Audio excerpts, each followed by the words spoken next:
The Cardinal Onaiyekan Foundation for Peace (COFP) has inducted 35 fellows from across Africa into the COFP African Network of Peace Builders (CANEP), having completed a one-year fellowship program on interfaith dialogue, conflict mediation, and peaceful building.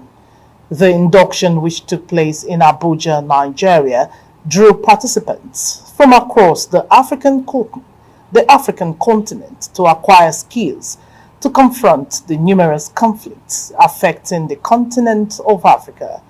CTV News' Tony Abba completes the report. As Africa continues to grapple with conflicts occasioned by religious intolerance, violence extremism, and ethnic conflict, the Cardinal Onaiyekan Foundation for Peace (COFP) has inducted 35 peace actors from across the African continent to help curb these conflicts and to restore peace as a viable alternative in their communities. Speaking during the induction, the Catholic Bishop of Katsina Diocese, Most Reverend Gerard Musa, emphasized the importance of justice in promoting a peaceful society. You look at our country, Nigeria, you see that justice is at the root also of many conflicts that we have. And we should always remember that where there is no justice, there cannot be peace. If somebody is unjustly treated, most of the time we are very quiet, we are silent, we do not talk, especially when there are people from the other side. A Muslim needs justice as much as a Christian needs justice. At least the challenge you have here is that you are better prepared now to handle crisis right from your home outside Nigeria and even outside Africa. On that note, for us to continue the next program, I wish to welcome you once more to the very big and important family of the CANEP Peace Ambassadors.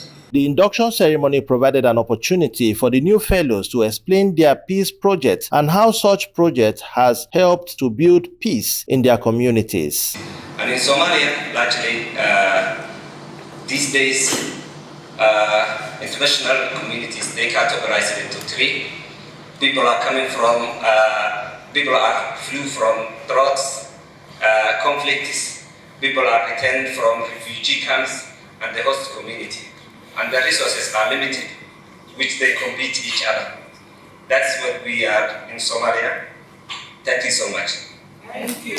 The community I worked in is a community that has large number of Christians and large number of Muslims. And I had 160 persons attending my workshop. And this 160 was, the number was drawn from the 8 communities that comprised the place I worked in, 20 from each. Then among them were youths, youth leaders, men and women, most importantly imams and Christian leaders. So there I got resource persons who came and spoke to them on the need for peaceful coexistence. This community as it is now is relatively peaceful. Those that learn driving, 3 persons have gotten their certificates and they are currently working as a private driver.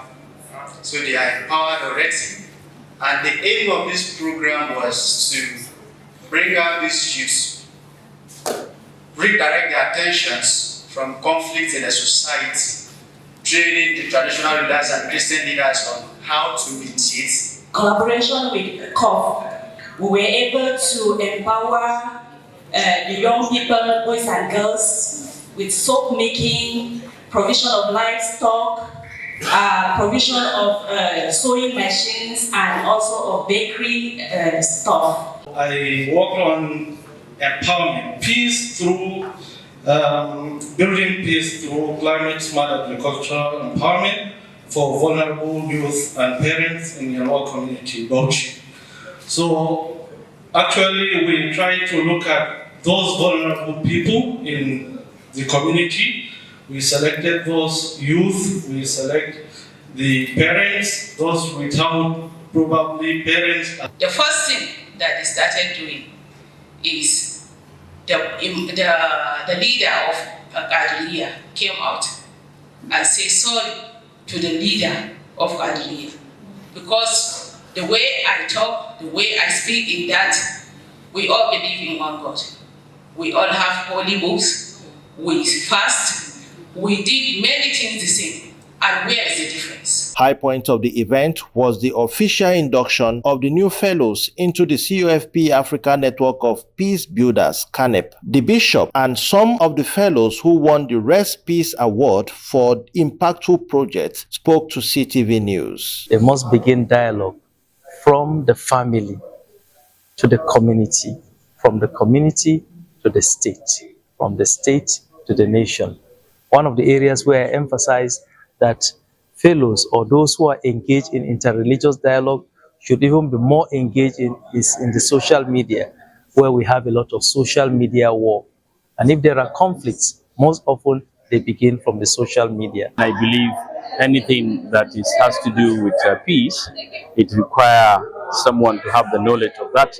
And for me, that I went through issues. When I say main issues, the epicenter of the Boko Haram is Borno State and Yobe State and Adamawa, of which I covered while working around 2016 until 2019. I was within and covering the region. And I saw a lot of things that need to be done. And I believe this particular COFP program will really also reshape my horizon of understanding when it comes to peace. Really been educative. To be honest with you, I had to unlearn a lot of things after Module 1. There was so much unlearning I had to do and so much learning I had to do. And so I had to drop whatever knowledge, whatever information I had about the two faiths individually and then learn this new way. And it has really helped my thinking. It has really helped me in how I carry out my work now. There are things we really need to understand and you can only get them here. In Abuja, Tony Abba reporting for CTV News.